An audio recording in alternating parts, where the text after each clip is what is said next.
This is one of many true story interviews in which we talk to people who have experienced interesting, challenging, amazing things. This is the story of Elle, her husband, his affair, and how they repaired their marriage.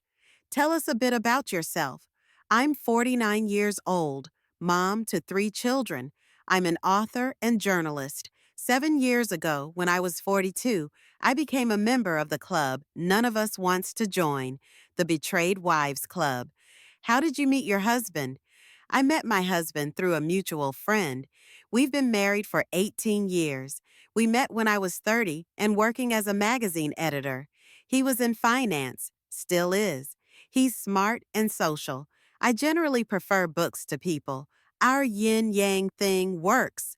Prior to this experience with your husband, how did you feel about infidelity?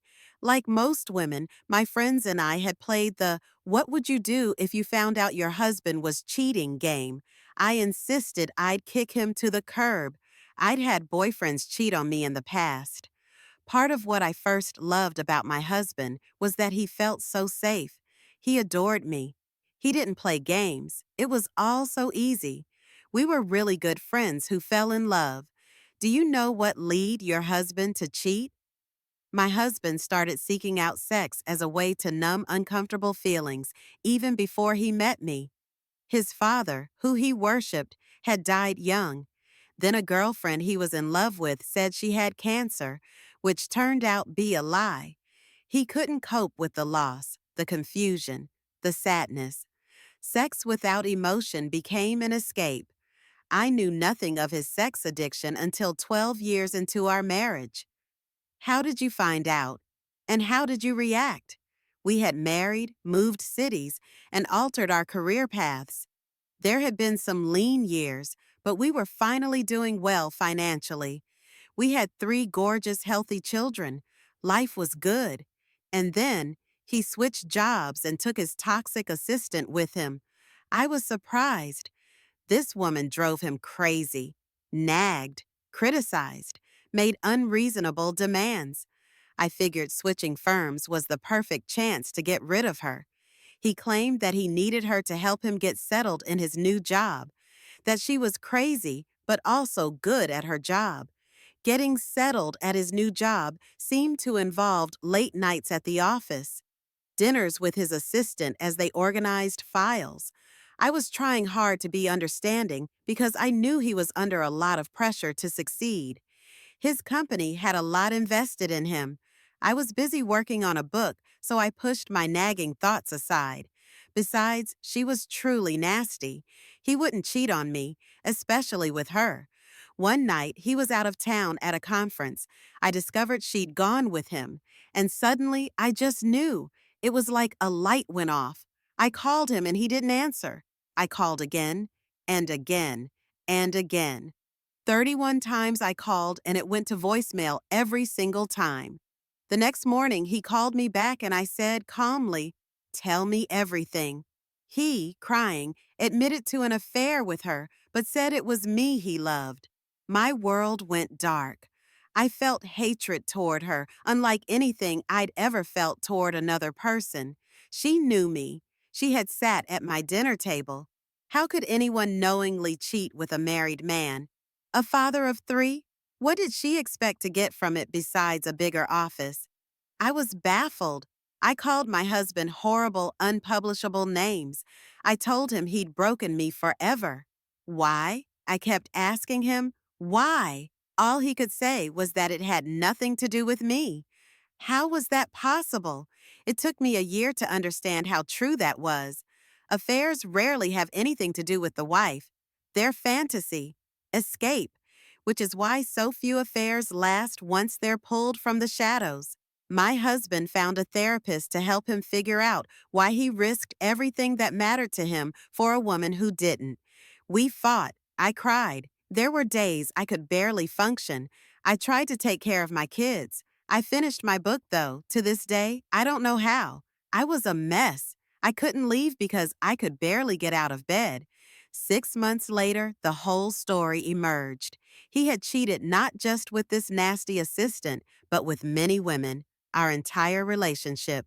He told me, a sex addict. He was in treatment with a therapist who specialized in sex addiction.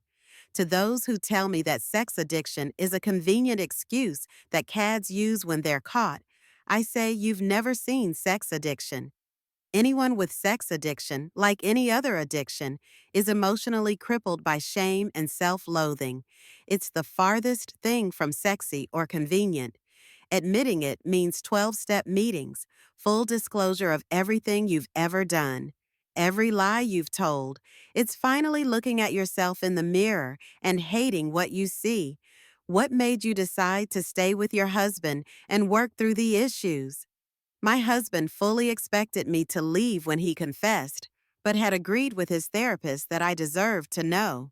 But when I looked at him curled in the fetal position, sobbing, unable to look at me, I saw only the father of my children, my closest friend, at the lowest point of his life. I told him I could promise nothing but that I would be his friend. I figured that I would leave eventually, that I would ensure he continued to get help, that once he was healthy, I would move on without regret. In the meantime, however, I also was at the lowest point of my life. His betrayal triggered all sorts of my own issues: abandonment, trust, safety. But by facing those and watching my husband address deeply buried issues of his own, we grew together. How have you two made it through this?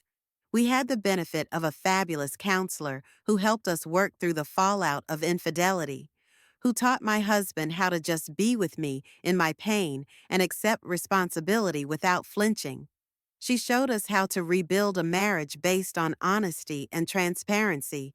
She made it clear that no marriage is immune to infidelity, and that marriage is more than sexual fidelity. That's a part of it, of course, but it's much more. So here we are, 7 years since my world imploded, and though I'll never say my husband's affair was good for us, I will say that we've grown in ways we couldn't have imagined. I have found a joy I thought impossible. He is happier and more whole than he's ever been. In that 7 years, I've lost my beloved mom. I've helped far too many friends deal with their spouses' affairs. I've created a website to offer a safe, non-judgmental place for women experiencing the pain of betrayal to share their stories, seek advice, and receive compassion and support. Pretty much the site I wished existed when I felt so lonely. Surely it must be hard to rebuild trust. If you had to put a number on it, where are you guys at now? It's impossible to put a number on it. We're not the same people we were. Our relationship is, in many ways, a second marriage to our first spouse.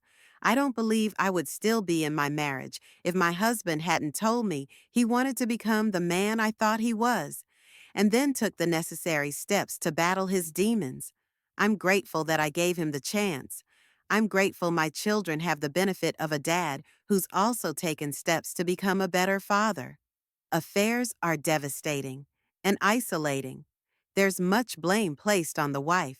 Our culture supports a narrative that is blatantly untrue, that the wife must have been frigid, that she probably let herself go, that she must be a nag, that anyone who stays with a cheater is a doormat. There isn't a one-size-fits-all response to betrayal. For some, leaving the marriage is wisest. For others, reconciliation takes them where they want to go. Every day I hear from women whose hearts are broken by the people who promised not to break them. They need compassion and someone to guide them toward healing, whatever that looks like for them. Now, I'm even able to extend that compassion toward the other women. I'm convinced that no one with any self-respect or decency knowingly participates in the pain of another person. These women are damaged. They settle for the ego strokes of an affair, the titillation of deceit because it makes them feel powerful. I wish they wanted more for themselves. At the very least, there would be a lot fewer women visiting my site seeking solace if other women, and yes, men, refused to participate in their deception.